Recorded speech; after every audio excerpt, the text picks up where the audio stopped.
rakatikoshera zvakanyanya kana takatarisana nematambudziko atachifunga kuti tiri kusangana nawo.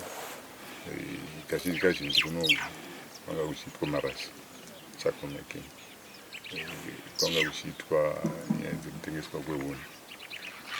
Vanhu vaine muono wekungofunga kuti miti ichakawandisa, saka vanogona kufunga kuti haiperi. So maprograms akaita saiyaya anobatsira zvakanyanya kuconscientize vanhu kuti vazive kuti miti inogona kupera, inotodawo replacement, ende inogona kutibetsera zvimwe zvinhu zvisiri kungowesta tichiita marasha nekutengesa huni, because benefit yacho kucommunity is very minimal as compared kune munhu ari kutotora huni kuno achienda nadzo. Saka maprograms akaita saiwaya kana workshop akaita sainei inobetsera zvakanyanya, especially leadership, kuti tizoenda kumbawo kucommunity tichinovadzidzisa kukosha kwakaita miti.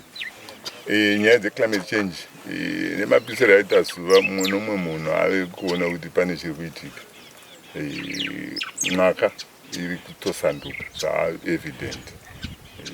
For the first time takawana ma-rains muna September, tikawana ma-rains early October akatosadza madhamu zvanga zvisingaitiki kumashure. Saka it's an indication yekuti chero usina kuudzwa chirungu chekuti climate change unogona kuziva kuti mwaka haisi serious sezvataiziva kumashure. And we have got the whole of November isina kumboita idrop of water. Saka izvozvo chero munhu ari pari is aware kuti the normal way of doing farming is changing. Saka chinogona kungove mashoko okushandisa akachinja, asi kuziva ikoko kwatove nemakommunity matiri kuti mwaka yedu iri kusanduka. Imi sevakuru vedu muri kuitawo sei kuti vanhu vazive nenyaya dzeclimate change uyezve nezvimwe zvavanoita mudunhu zvinokonzeresa climate change zvidiki diki like sekutema miti? Yeah, tine program this season takanga tichishanda nevanhu vekuema zvakanyanya, because iko kuno kwambiri kune challenge yofuti yemafield fires. Takanga tichiita maworkshop kumacommunities ikoko okudzidzisa vanhu kukosha kwakaita miti nezvinotibatsiridza kana miti ikavapo. Pane zvimwewo zvechivanhu zvatinosimbisa zvakafanana nekuti miti yemupani kazhinji kacho tinoziva kuti ndo panopotera mheni. Saka kana ikasavapo zvinoreva kuti macommunities anozove prone to lightning. Saka ndezvimwe zvatinogara tichidzidzisa vanhu tichibatsirana nemagovernment department akafanana neEM kuti vanhu vazive kukosha kwakaita zviwanikwa zvedu.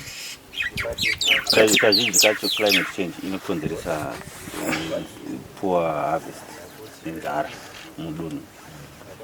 Zvizokonzeresawo kuti paite mamwe maissues ari related to climate change akaita sekurodzwa kwevana nechii.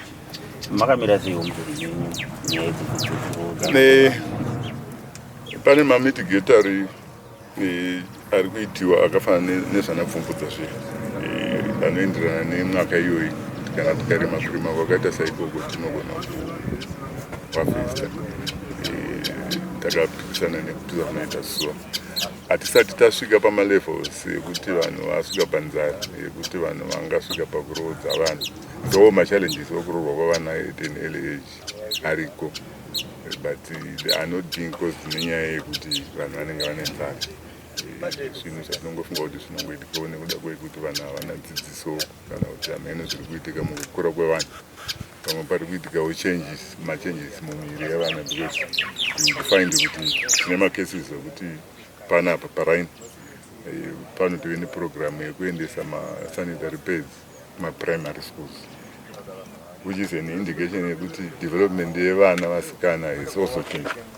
Sekuchinja kuri kuitawo kunomiriwo kunze. Saka zvinobva zvamanikidza vana vadiki vasati vaziva kumaneja kuti zvarevei mumiri yavo kuti vaende kunosvika pakuita zvinhu zvinogona kuti vazoita pamiri nekuzorohwa vari vadiki.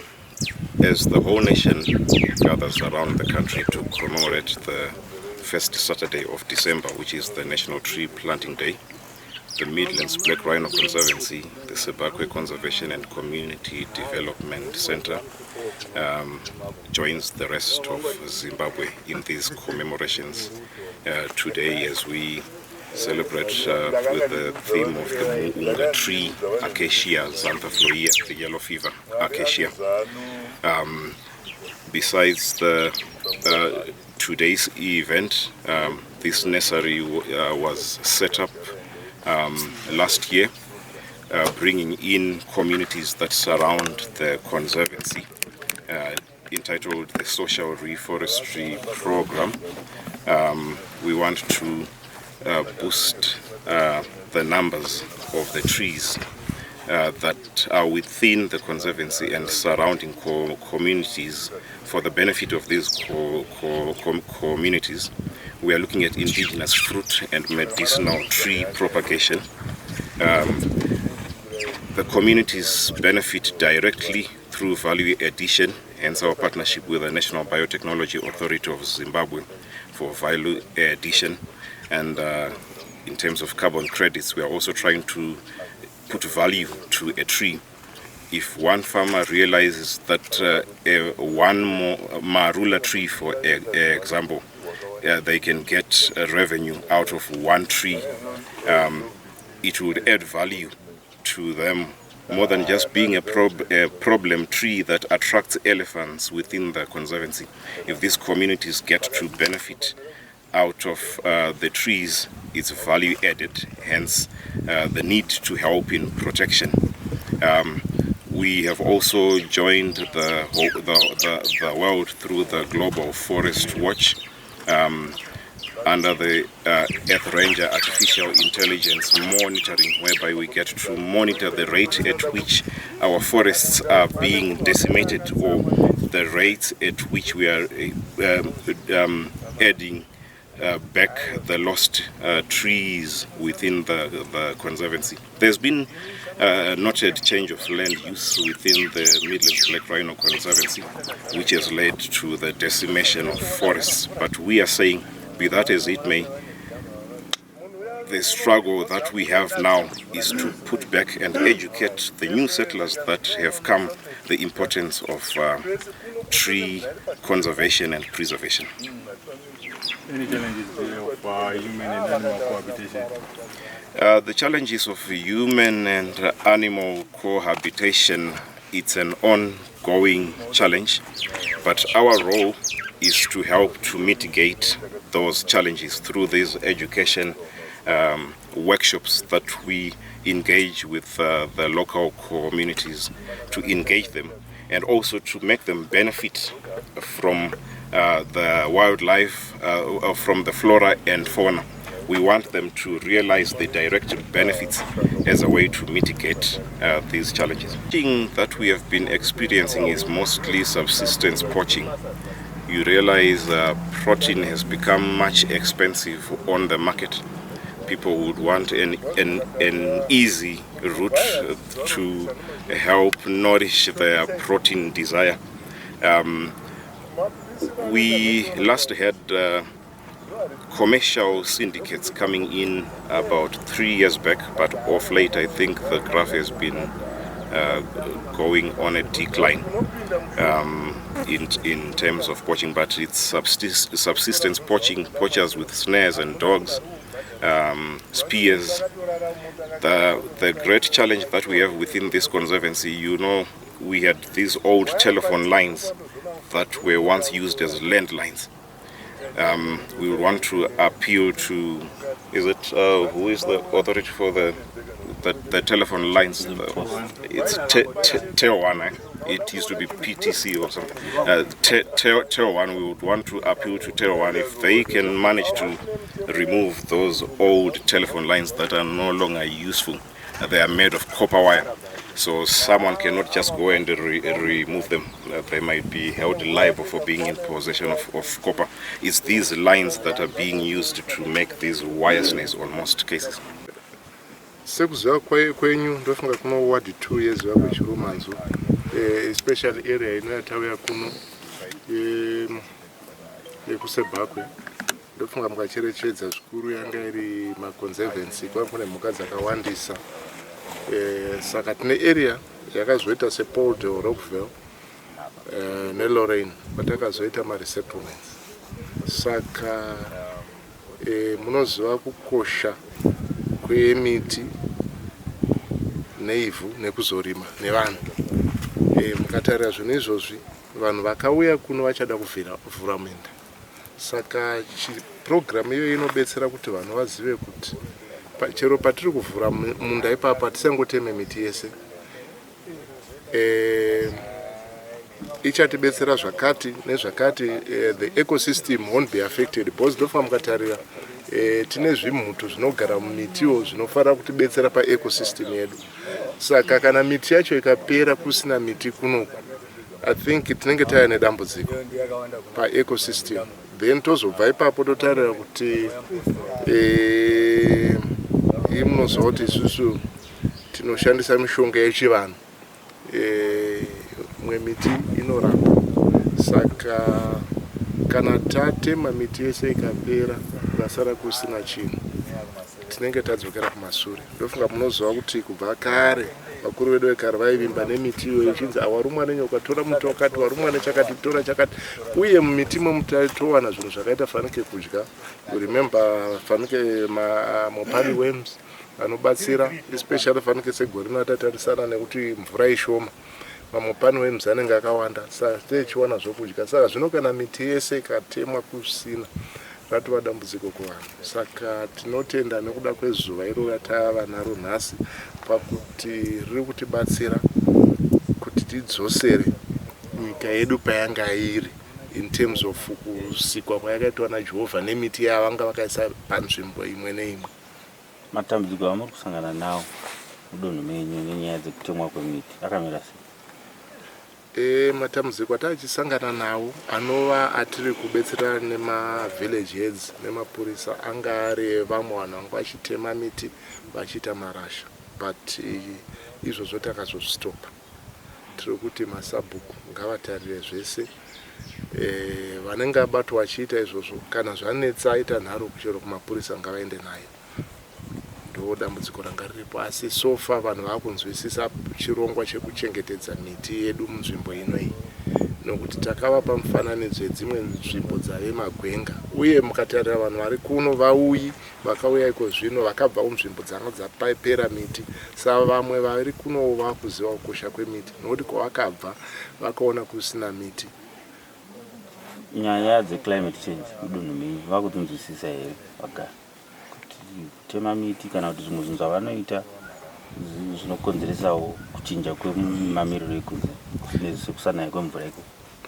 Chiri kuitika dunhu redu tiri kubva kudzinzwisisa. Sei ndichiti vakudzinzwisisa? Nokuti kuramba tichiita maprograms akadai. Ndofunga mukatarira panapa paconservancy inoitogara tichiita maprograms. Saka gore negore tinoungana vanhu tabva kunoku, vadzidzawo kunoku vanoenda vonodzidzisa vamwe. Tinofamba naivo makonzavheta vedu vanouyawo vachitibetsera, tichigara pasi navo nevanhu vari mudunhu tichivatsanangurira kuti aiwa zvinhu izvi mukatema miti yese tichaita dambudziko, climate change ichatiafecta sezviri kuitika kune dzimwe nzvimbo. Unai mvura, erosion nezvakadaro. Saka tiri kugara tichivatsanangurira tichigara pasi navo kuti honai miti ngaichengetedzwe. But I would also have loved today taramba tichingokurudzirana tichiita maprograms iwawo kune matunhu nekumuzvikoro zvirambe zvichiitwa kuti vana vese vave vanodzidza kuti miti upenyu. I think mukatarira tine nyika yakaita fanike vana Dubai yanga iri madesert, vakaona kunaka kwemiti yanga iri muno muAfrica.